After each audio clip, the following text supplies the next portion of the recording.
நபி அவர்களே, நீங்கள் உருவாக்கிய சமூகத்தை உங்கள் தோழர்களை பார்த்தால் ஒன்று ருக்குவில் இருப்பார்கள் அல்லது சுஜூதில் இருப்பார்கள் என்று அல்லாஹ் தஆலா பாராட்டுகிறார். இன்னைக்கு அன்பான சகோதரர்களே, நம்முடைய வீட்டில் பெரும்பாலான நிலைகளில் நாம எப்படி இருப்போம் சொன்னா, நான் இங்கு சிந்திப்பதற்காக அல்ல, ரிமோட்டும் கையுமாகத்தான் இருக்கும். வீட்டுக்கு போனா கையில ரிமோட் வந்துடும். ரிமோட் மாற்றி இரவு நேரங்களில் அந்த பொன்னான பொழுதுகளை எல்லாம் கழித்து விட்டு சுபுஹ் தொழுகை கூட வர முடியாத அளவிற்கு நாம் ஆழ்ந்த தூக்கத்தில் நித்தராகி இருப்போம். நம்முடைய சமூகத்தின் நிலை ஆகியிருக்கிறது. தொழுகைக்கு பல ஆர்வங்களை கூட்டினாலும் கூட அவர்களை பள்ளிவாசலை அழைப்பது என்பது பெரும்பாலாக இருக்கிறது. ரமலானை தவிர்த்து ரமலானின் பள்ளிவாசல் நிரம்பி வருகிறது. வழக்கம் போல் வரக்கூடியவர்களுக்கு பள்ளிவாசலில் இடம் கிடைப்பதில்லை. அந்த அளவுக்கு மகத்தான ஒரு நிலையில் ரமலானை மட்டும்தான் இந்த சமூகத்தை பார்க்கிறோம். ஆனால் நபிகள் நாயகம் உருவாக்கிய சமூகம் எல்லா நிலைகளிலும், ரமலானை மட்டுமல்ல, ரமலான் அல்லாத காலங்களிலும் அவர்கள் நபியை நீங்கள் பார்த்தால் ஒன்று ருக்குவில் இருப்பார்கள், சுஜூதில் இருப்பார்கள். மொத்தத்தில் தொழுகையில் தான் அவர்களை நீங்கள் சந்திக்க முடியும். அது தொழக்கூடிய இடம் பள்ளிவாசலில் தான் அவர்களை நீங்கள் சந்திக்க முடியும் என்ற அளவிற்கு அல்லாஹ் தஆலா பாராட்டுகிறான். இரண்டாவது பண்பு. மூன்றாவது பண்பு அல்லாஹ் தஆலா பாராட்டுகிறான். யப்தகூன ஃபதலம் மினல் ஐவரில்வானா. அவர்கள் ஒவ்வொரு செயலிலும் அந்த பயிற்சி தந்தது யாருங்க? நபிகள் நாயகம் ஸல்லல்லாஹு அலைஹி வஸல்லம். அல்லாஹ் பாராட்டுறான். நபிகள் நாயகத்துக்கு தெரியாதா? நபிகள் நாயகத்துக்கு மேலும் அந்த சமூகத்தினுடைய அந்தஸ்தை உயர்த்தி காட்டுகிறான். நபி அவர்களே, நீங்கள் உருவாக்கிய அந்த நண்பர்கள், அந்த உத்தம சஹாபாக்கள் எப்படிப்பட்டவர்கள் தெரியுமா? யப்தகூன ஃபதலம் மினல் ஐவரில்வானா. அல்லாஹ்வுடைய அருளை வேண்டியவர்களாக, வருவானா, அல்லாஹ்வின் திருப்பொருத்தத்தை எதிர்பார்த்தவர்களாக அவர்கள் இருப்பார்கள் என்று நபிகள் நாயகம் ரசூலுல்லாஹி ஸல்லல்லாஹு அலைஹி வஸல்லம் அல்லாஹ் தஆலா நினைவுறுத்துகின்றான். நீங்கள் உருவாக்கிய கூட்டம் இருக்கிறது, உத்தம பெருக்கூட்டம் சாதாரண கூட்டம் அல்ல. விளைவிக்க முடியாத மாணிக்கங்கள், வைடூரியங்கள். நபி அவர்களே, உங்கள் மறைவுக்கு பின்னால் உலகம் முழுவதும் இஸ்லாத்தை பறைசாற்றக்கூடிய அந்த ஊழியர்களை, தோழர்களை நீங்கள் உருவாக்கி இருக்கிறீர்கள். அவருடைய ஒவ்வொரு செயலும், அவருடைய தொழுகையாக இருக்கட்டும், நோன்பாக இருக்கட்டும், அவருடைய சதக்காவாக தர்மங்களாக இருக்கட்டும், அவருடைய ஒவ்வொரு உழைப்பும் தீனுக்காக உழைக்கக்கூடிய உழைப்பாக இருந்தாலும், தன் உடல் பொருள் ஆவி அனைத்தையும் கூட இந்த தீனுக்காக தருவதாக இருந்தாலும் கூட, ஆனால் இரண்டு அடிப்படையில் தான் இருக்கும். அல்லாஹ்வுடைய அருளை வேண்டியவர்களாக, அல்லாஹ்வின் திருப்பொருத்தத்தை பெறக்கூடியவர்களாக அவர் அந்த காரியங்களை செய்வார் என்று அல்லாஹ் தஆலா பாராட்டுகிறான். இது மூன்றாவது பண்பு. நான்காவது பண்பாக அல்லாஹ் தஆலா பாராட்டுகிறான். சீமாஹும் ஃபீ உஜூஹிஹிம் மின் அஸரி சுஜூத். சீமாஹும் ஃபீ உஜூஹிஹிம் மின் அஸரி சுஜூத். அவருடைய முகங்களை பார்த்தால் சஜிதாவின் தழும்புகளை அவருடைய நெற்றியில் பார்க்கலாம் என்று அல்லாஹ் பாராட்டுகிறான். சஜிதா செய்து நெற்றி காய்ந்து போயிருக்கும். நெற்றி அப்படின்னு நெற்றியில சஜிதாவின் அடையாளங்கள் தெரியும் என்று நபிகள் நாயகம் ரசூலுல்லாஹி ஸல்லல்லாஹு அலைஹி வஸல்லம் அல்லாஹ் தஆலா அவர்கள் உருவாக்கிய சமுதாயத்தையே ரப்புல் ஆலமீன் பாராட்டுகிறான் என்று சொன்னால், எந்த அளவிற்கு இபாதத்தோடு, பள்ளிவாசலோடு, தொழுகையோடு அவர்கள் நெருக்கமான உறவு வைத்திருந்தார்கள் என்பதை அல்லாஹ் தஆலா பாராட்டுகிறான். அதோடு நின்று விட்டார்கள் என்று சொன்னால், அவர்கள் இத்தகைய பண்பாளர்கள் தான் உலகத்தின் பல மூலை முடுக்கெல்லாம் இஸ்லாத்தை சுமந்து சென்றார்கள் என்று அல்லாஹ் தஆலா அவருடைய தியாகத்தை இன்னும் பல வசனங்களில் அல்லாஹ் தஆலா பாராட்டுகிறான். அவ்வப்போது அந்த வசனங்களை, சஹாபாக்களை பற்றி வரக்கூடிய வசனங்களை இந்த தொடர் வகுப்பிலே முடிந்த அளவிற்கு நினைவூட்டிவிட்டு நாம் சஹாபாக்களுடைய வாழ்க்கையை நாம் தெரிந்து கொண்டால் நன்றாக இருக்கும் என்று கருதி இந்த வசனத்தை நினைவூட்டிருக்கிறேன். அன்பார்ந்த சகோதரர்களே, நேற்று நாம் ஒருவரை பற்றி நினைவுபடுத்தினோம். முஸாப் பின் உமைர் ரலியல்லாஹு தஆலாவுடைய தியாகத்தின் காரணமாக பெரும் சஹாபாக்கள் மதீனாவிலே உலகத் தலைவர்கள் இஸ்லாத்தை ஏற்றுக்கொண்டார்கள், சஹாபாக்களாக மாறினார்கள் என்று ஒரு புள்ளி விவரத்தை தந்துவிட்டு, ஆனால் ஒரு தோழரை நாம் நினைவுபடுத்தினோம். கடுமையாக முஸாப் பின் உமைருடைய மதீனாவுடைய வருகையை கடுமையாக எதிர்த்தவரில் ஒருவராக திகழ்ந்தவர். முஸாப் பின் உமைர் மதீனாவில் ஒரு நாள் கூட தங்கக்கூடாது, அவர் மீண்டும் மக்காவிற்கு திரும்ப வேண்டும் என்ற அளவிற்கு மூர்க்கத்தனமாக கடுமையாக தன் எதிர்ப்பு கலைகளை வெளிப்படுத்திய ஒருவர் தான்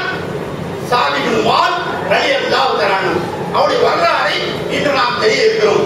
அன்பார்ந்த சகோதரர்களே, இந்த சாதி இப்னு முஆத் ரலியல்லாஹு தஆலாவுடைய சிறப்பு என்னவென்று சொன்னால், அல்லாஹ் அக்பர், இளம் வயதுடைய வாலிபர், 30 வயது உடைய நிரம்பிய ஒரு வாலிபர் இஸ்லாத்தை தழுவும் பொழுது சாதி இப்னு முஆத் ரலியல்லாஹு வயது 30 வயது. இவருடைய மொத்த வாழ்க்கை இஸ்லாமிய அடிப்படையில் வாழ்ந்த வாழ்க்கை இருக்கிறது 37 இவர் ஷஹீதாகிறார், மரணிக்கின்றார். அப்படி என்றால் இந்த உலகத்தில் வாழ்ந்த வாழ்க்கை இஸ்லாமியர்களாக வாழ்ந்த காலம் எவ்வளவு? 7 ஆண்டு காலம் வாழ்ந்திருக்கிறார். நமக்கெல்லாம் உலமாக்கள் படிப்பதற்கு 7 ஆண்டு காலம் எடுக்கிறாங்களா இல்லையா? அதுதான் இந்த சாதி இப்னு முஆத் வரலாறை படிக்கும் பொழுது உலமாக்களாகிய மார்க்க அறிஞர்கள் வெற்றி தலைப்புரிய வேண்டும். 7 ஆண்டு காலத்தில் படித்த அந்த கல்வி கூட சமூகத்தில் எத்தனை பேர் முறையாக இந்த சமுதாயத்திற்கு சொல்லியிருக்கிறோம். ஆனால் சாதி இப்னு முஆதை பாருங்கள், தாம் கற்ற அந்த கல்வியை ஏற்றுக்கொண்ட அந்த இஸ்லாத்தை நிலைநாட்டுவதற்காக முஸாபின் உமைர் ரலியல்லாஹு தஆலா அவர்களுடன் இணைந்து, அது மட்டுமல்ல இன்னொரு சகோதரர் இருந்தாங்க இல்லையா, ஜுராரா சொன்னாங்க, அஸ்ஹாப் இப்னு ஜுராரா, அந்த ஜுராரா இவருடைய நண்பர், சாதி இப்னு முஆதுடைய நண்பர். அவர் முதலில் இஸ்லாத்தை தழுவுகிறார், அதற்கு அடுத்து இவர் இஸ்லாத்தை தழுவுகிறார். இந்த தோழர்கள் இணைந்து வெகு வேகமாக, இதற்கு மத்தியில் இவர் பேருடைய இன்னொரு தோழர் மதீனாவில் இஸ்லாத்தை தழுவுகிறார். அவருடைய பேர் என்னன்னு சொன்னா சாது இப்னு உபாதா. சாது இப்னு உபாதா, சாதுன்னு சொல்லி ஒரு 3 நாள் கவித்தோழர் வர்றாங்க. எல்லாமே பிரசித்தி பெற்றவர்கள். குழந்தை பிறந்தா சாதுன்னு பேர் வைங்க. சாதுன்னு நம்ம சகோதரர் என்ன பண்றாங்க, குழந்தை பிறந்துச்சுன்னா ஒரு 10 பேர் சொல்லுங்க. சஹாபாக்களுடைய பேர் 20 பேர் சொன்னா இதை கேட்கல, லேட்டஸ்டான பேர்கள் சொல்லுங்க அப்படிங்கிறாங்க. டேவிட், முகமது டேவிட் சொன்னா கூட வச்சுருவாங்க. எனக்கு தெரியாது, ஏதாவது டேவிட் டாவிட் ஏதாவது வரணும், அந்த ஏதாவது வரணும். நான் சிரிக்கிறதுக்காக சொல்லல, சஹாபாக்கள் பேர் வைக்கப்படுது. சமீப காலமாக இந்த திருக்குர்ஆன் ஹதீஸ்களை போதிக்க ஆரம்பித்த பிறகு இந்த சமூகம் மாறி இருக்கிறது. அல்லாஹ்வின் பெயர்களை வைப்பதற்கு, அல்லாஹ்வின் பெயர் இருக்கா இல்லையா, அஸ்மாஉல் ஹுஸ்னா, அல்லாஹ்வின் திருநாமங்களை அப்து என்று சேர்த்து வைக்கும் பழக்கத்திற்கு வந்திருக்கிறது. அது மட்டும் போல இல்லை, எத்தனையோ உத்தம சஹாபாக்களுடைய பெயர்கள் இருக்கிறது. மறைத்து போய்விடாமல் இருப்பதற்காக திருமணம் ஆனால் அல்லது திருமணம் செய்து அந்த குழந்தை பெறக்கூடிய நிலையில் குடும்பத்திற்கு யாராக இருந்தால் தயவு செய்து அல்லாஹ்வுக்காக சஹாபாக்களின் பெயர்களை வையுங்கள். அல்லாஹ் அதன் மூலம் உங்களுக்கு ஒரு வழக்கத்தை என்ன செய்வான், தருவான். நேற்று என்னுடைய சகோதரர் ஒரு நண்பர் ஒருவர் திருச்சியிலிருந்து போன் செய்தார். போன் செய்வதை அவர் குழந்தை பிறந்திருக்கிறார். சொல்லும்போதே சொன்னார், எனக்கு ஒரு ஹம்சா பிறந்திருக்கிறான் என்று சொன்னார். கேட்டவுடனே சொல்லி குழந்தை அப்படி சொல்றார், ஹம்சா பிறந்திருக்கிறார் அப்படின்றார். அல்லாஹ் உங்களுக்கு அல்லாஹ் பரக்கத்தை தரட்டும். மீண்டும் உமரை பெற்றெடுங்கள், மீண்டும் அபூபக்கரை பெற்றெடுங்கள், மீண்டும் அலியை பெற்றெடுங்கள் என்று சஹாபாக்களுடைய பெயரை சொன்னார். நிச்சயமா அல்லாஹ் நாடினால் அத்தனை முஜாஹிதுகளையும் நான் இன்ஷா அல்லாஹ் நாடினால் என் குழந்தைகளுக்கு பெயர்களாக வைப்பேன் என்று அவர் சொன்னார். ஏன் நம்ம சொல்றோம்னு சொன்னா அந்த சிந்தனை இருக்க வேண்டும். இந்த சாதி என்று பல அறிவித்தோடு இருக்கிறாங்க. இந்த சாதி இப்னு முஆத் ரலியல்லாஹு இஸ்லாத்திற்கு வந்து 7 ஆண்டு காலம் தான் வாழ்ந்தார். ஆனா அந்த வாழ்க்கை இருக்கிறதே அர்த்தம் நிறைந்த வாழ்க்கை. எப்படி வாழணும் இருக்கா இல்லையா, நம்முடைய வாழ்க்கை வந்து நம்ம வாழ்க்கைக்கு ஒரு அர்த்தம் இருக்கணும், ஒரு நோக்கம் இருக்கணும், ஒரு நிறைவான வாழ்க்கையா இருக்கணும். பிறந்தால் அந்த பிறப்புக்கு ஒரு அர்த்தம் இருக்கணும். இந்நாள் பிறந்தால் இவருக்கு ஒரு வரலாறு இருக்கிறது, இவர் இறந்திருக்கிறார், ஆனால் இறந்ததிலும் ஒரு சாட்சி இருக்கிறது என்று சொல்லக்கூடிய அளவிற்கு குறைந்தபட்ச அளவிற்காக நாம் வாழ வேண்டும். ஆனால் சாதி இப்னு முஆத் தன்னுடைய கிடைத்த அந்த இஸ்லாமிய வாழ்க்கை முறை குறைந்த ஆண்டில் 7 ஆண்டு காலத்துல 70 ஆண்டு காலம் ஒருவர் வாழ்ந்தார். எத்தகைய பிரச்சாரங்களை இஸ்லாத்திற்காக செய்வார் சஹாபாக்கள்ல, அந்த அளவிற்கு இந்த சாதி இப்னு முஆத் ரலியல்லாஹு நிரம்ப தியாகங்களை செய்திருக்கிறார். இவரை பற்றி வரலாற்றில் பார்க்கும் பொழுது நபிகள் நாயகத்தோடு நெருக்கமான ரிலேஷன்ஷிப், ஸஹாபத்தும் நபி ஸல்லல்லாஹு அலைஹி வஸல்லம், நபி ஸல்லல்லாஹு அலைஹி வஸல்லம்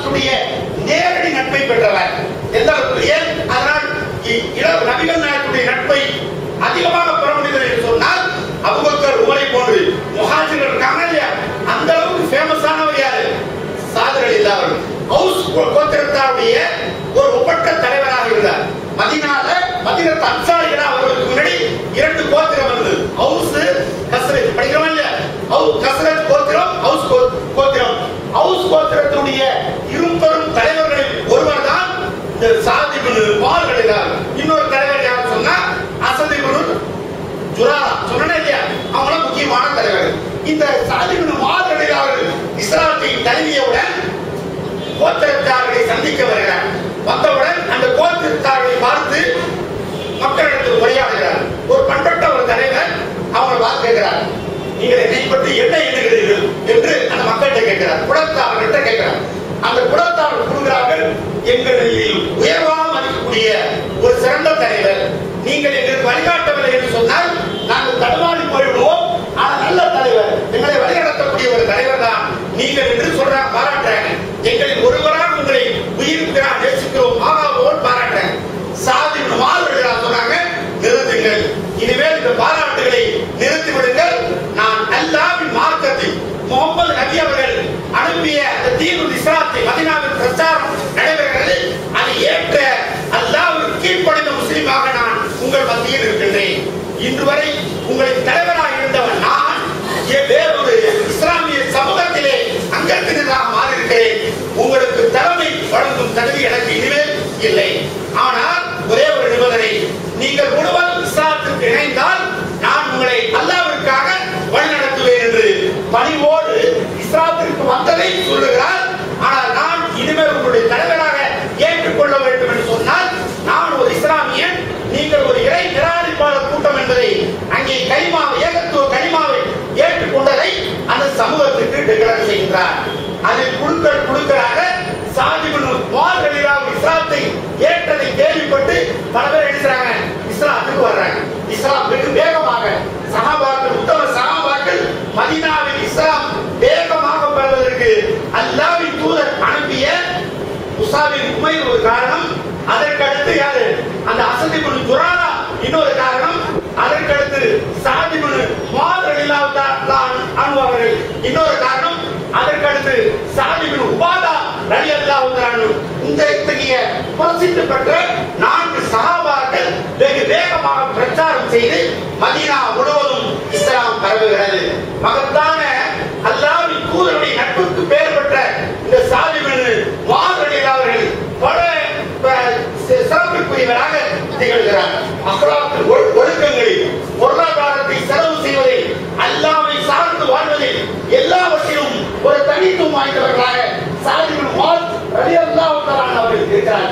எத்தனை சிறப்பு என்று சொன்னால் ஸஅத் இப்னு முஆத் ரலியல்லாஹு சிறப்பை வரிசைப்படுத்துகிறார். 1, அவர் இஸ்லாத்துக்கு வருவதற்கு முன்னால் மிகச் சிறந்த சமுதாய தலைவராக இருந்தார். சமுதாய தலைவர் முஸாபின் உமைர் ரலியல்லாஹு பணி செஞ்சிருக்காங்க.